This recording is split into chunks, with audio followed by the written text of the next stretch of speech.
신자유주의 관점에서 작은 정부의 기조를 이어갈 것으로 보입니다. 4차 산업혁명 시대 최대 현안이라 할 수 있는 불평등과 양극화 해소, 보편복지를 지향하는 큰 흐름과는 전혀 배치되고 있거든요. 그래서 이 정책의 한계와 예상되는 문제점을 좀 지적해 주시기 바랍니다. 알겠습니다. 지금 이렇게 작은 정부를 만들려고 하는 목적은 그 민간의 역동성을 살려서 혁신을 이끌어내겠다 이런 목적이 되는데요. 저는 이 부분에서 다시 작은 정부가 문제가 된다고 생각합니다. 왜 그런지를 조금 말씀을 드릴게요. 그 산업혁명의 물결이 지금까지 역사적으로 그 18세기 이후 한 3번 정도가 있었는데요.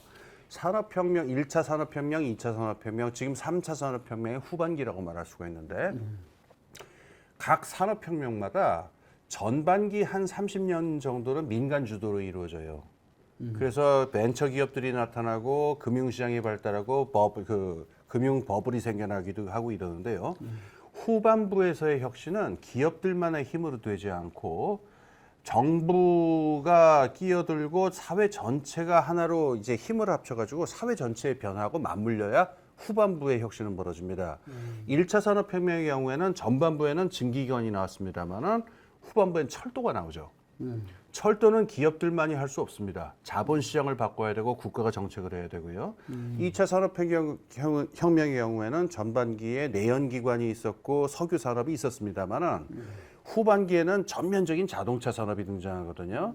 이거는 미국 전역에 도로를 깔아야 되고 자동차에 관계된 모든 규제를 바꿔야 되고 해서 사회 전체가 바뀌어야 되는 겁니다.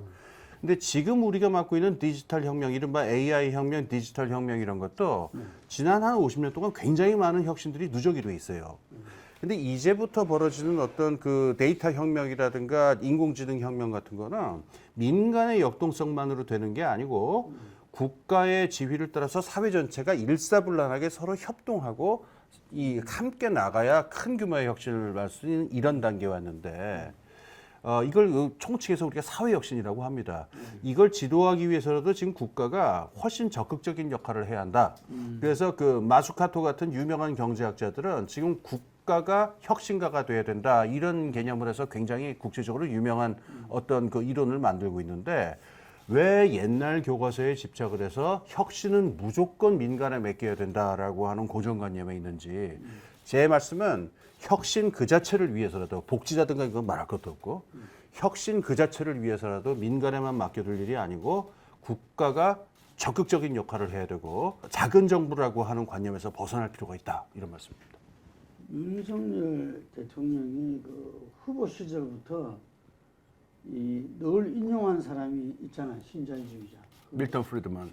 그 책은 굉장히 자부심을 갖고 있더라고요. 근데 그 사람이 지금 이제 했는 거 지금 상황은 전혀 다르잖아요. 지금 그게 통용될 수가 없잖아요. 통용될 수가 없죠. 경제학의 역사에는 밀턴 프리드만만 있는 게 아니고 훨씬 더 중요하고 훨씬 더 유명한 사람들도 있는데 밀턴 프리드만이라고 하는 사람 얘기를 2020년대에 얘기하는 건 저는 아주 좋게 말해서 그 아나크로니즘, 시대착오라고 생각을 해요. 그 사람의 가장 중요한 메시지는 1970년대에 가장 중요한 메시지는 인플레이션은 순전히 화폐적인 현상이기 때문에 국가가 재정정책, 금융정책 가지고 장난쳐서는 안 된다. 그리고 오로지 통화량만 조절하면 인플레이션은 잡을 수 있다라고 하는 굉장히 단순한 그 메시지였는데 이미 80년대의 금융정책에서 밀턴 프리드만의 이른바 통화주의 경제학이라고 하는 거는 신자유주의 경제학 안에서도 사실 경제학 이론으로서의 가치는 사라져요. 그럼 남는 거는 밀턴 프리드만이라고 하는 사람이 갖고 있는 경제 철학만 남게 되는데 사실은 경제 철학의 관점에서 보자면은 굉장히 조야하다라고밖에 말할 수 없다라고 얘기하는 사람들이 많아요. 그러니까 밀턴 프리드만만 읽지 마시고 밀턴 프리드만에 대한 여러 가지 비판이 있었고 여러 가지 논쟁이 있었으니까 좀 더 종합적으로 그 좀 보셨으면 좋겠다. 특히 2020년 상황에서는 제발 밀턴 프리드만 얘기는 하지 않았으면 좋겠다. 소장님이 그 윤 대통령을 만나서 밀턴 프리드만은 이제 그만 보시고 이 분과 이 책을 봐라 라고 권하고 싶은 사람은 누구 있습니까?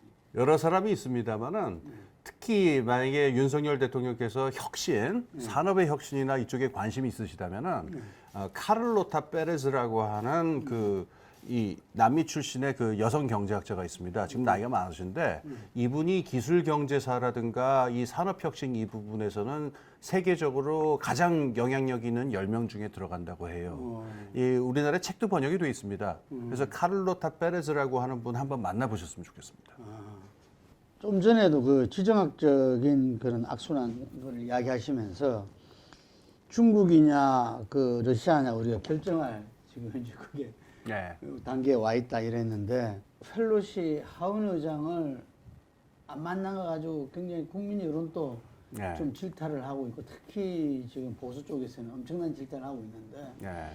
반면에 중국 관계는 조금 이래 오히려 더 네. 박정희 외무장관을 뭐 이렇게 중국이 그걸 이 보기로 했다든지 뭐 이런 부분은 좀 달라지고 하는 것 같은데 이 문제는 뭐 우리 이 정치뿐만 아니라 경제, 외교 전반에 있어 가지고 엄청난 문제잖아요. 중국과 미국과 우리의 관계를 어떻게 나갈 것인가.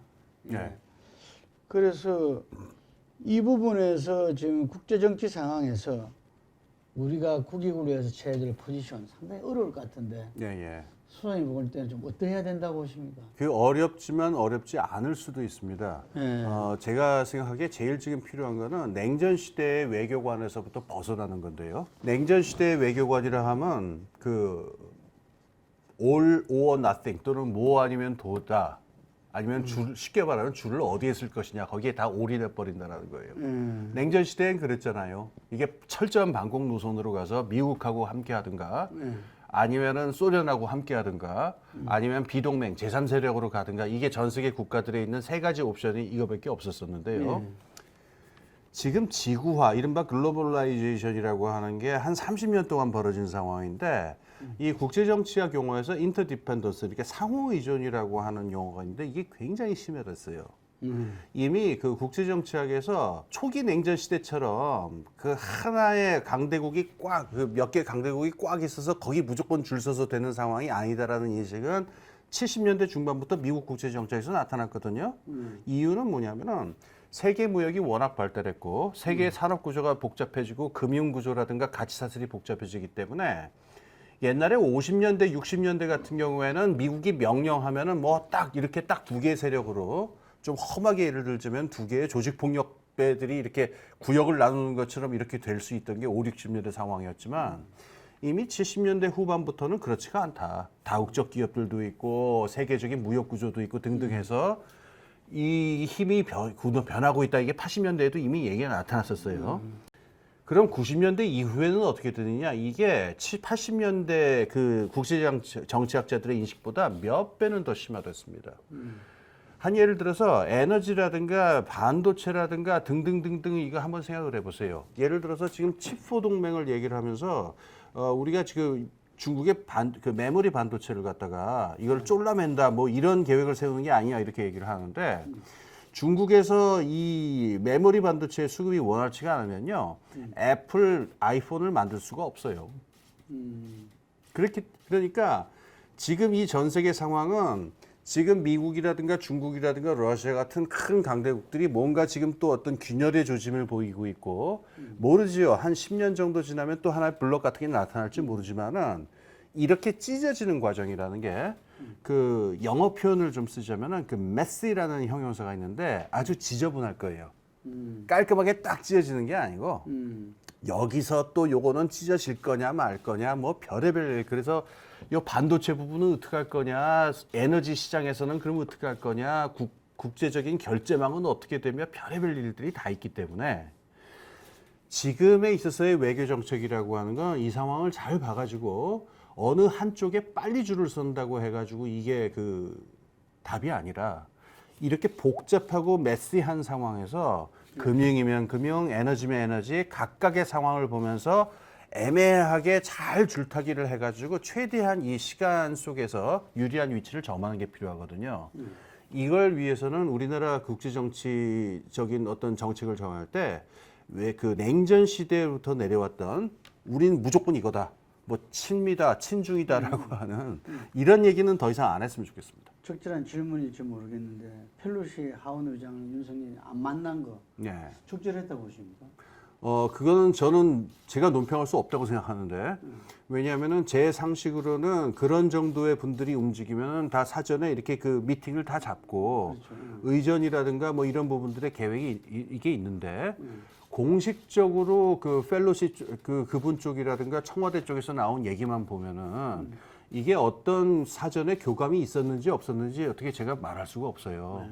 그래서 이게 좀 우리한테 좀 충격적이긴 합니다만은 너무 이런 그 어떤 하나의 그 에피소드나 사건들을 보지 말고 좀 더 큰 그림을 보면서 뭐 이게 만날 수도 있고 안 만날 수도 있는 문제라고 생각해요, 저는. 좀 더 큰 그림을 가지고 고민하는 논의가 더 많이 이루어졌으면 좋겠습니다. 한미 동맹에서는 이 우리나라 국민들도 지상 최대의 이 우리가 가져가야 될 관계다 이렇게 보고 있잖아요. 그렇습니다. 그 반면에 중국에 대해서는 상당히 옛날에 적성 국가에서 이렇게 바뀌고 시작해가지고 지금 우리나라 경제에 차지하는 비중은 1위잖아요, 중국이. 그러다 보니까 현실을 무시할 수는 없는데 우리가 지난번에 사드 때도 엄청난 그 피해를 입었지 않습니까? 근데 지금도 그 분열을 하려고 하는 부분에서 미국은 계속 압박하고 있고, 이 중국도 우리의 하는 행태를 보고 나름대로 자기들도 거기에 대해서 강력하게 그걸 하고 있지 않습니까? 이럴 때 이 경제 부분만으로 봤을 때 어떻게 해야 되는가? 우리가 안보는 미국, 경제는 중국 뭐 이럴 때가 아닌 것 같아요. 그건 어떻게 보십니까?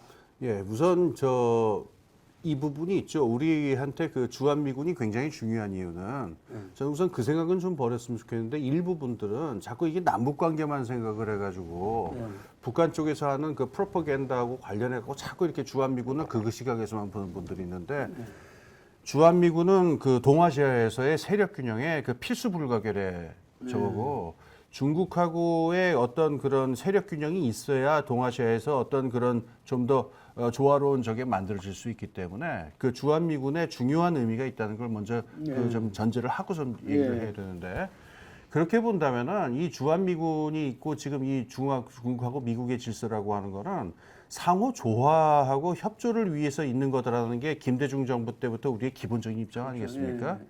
여기서 설령 이 두 강대국이 지금 경쟁을 벌이고 이제 큰 저걸 한다고 하더라도 어느 한쪽으로 서는 입장이 아니고 최대한 여러 가지로 다변적인 입장을 보여야 되는데요.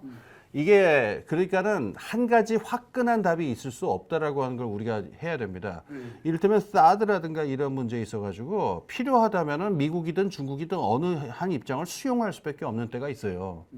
그런데 그렇다고 해가지고 다른 쟁점들에 있어서도 모조리 거기 얼라인먼트를 해가지고서 일관되게 친중을 한다든가 일반되게 친미를 한다든가 이럴 필요는 전혀 없거든요. 여기서 우리 특히 지금 그 경제 문제에 있어가지고 우리가 중국한테 많이 저를 하고 있다라고 생각하는데 이거를 우리하고 중국하고의 관계로만 보지 않았으면 좋겠습니다. 뭐냐면은 지금 한국도 어마어마하게 큰 경제 대국이고 중국은 말할 것도 없기 때문에 우리의 무역 관계라고 하는 거는 전 세계적인 지구적 무역의 가치 사슬의 중요한 부분을 이루고 있거든요. 그러니까 이거를 갖다가 중국에 대한 의존이라고 생각하지 마시고 우리하고 중국하고의 협조가 힘들어지는 다른 나라들도 굉장히 많아요. 이를테면 아까 제가 아이폰 같은 예를 들었잖아요. 그러니까 이런 부분들을 최대한 이용을 해서 중국과 한국의 경제적인 협력 또 나가서 미국과의 협력이라고 하는 거는 이런 어떤 작은 차원에서의 그 강대국의 갈등으로 봐서는 안 되고 전 세계 경제의 안녕에 필요한 것이다라고 하는 걸로 지지할 수 있는 여러 가지 세력들을 같이 모으고 하는 노력이 필요하겠죠.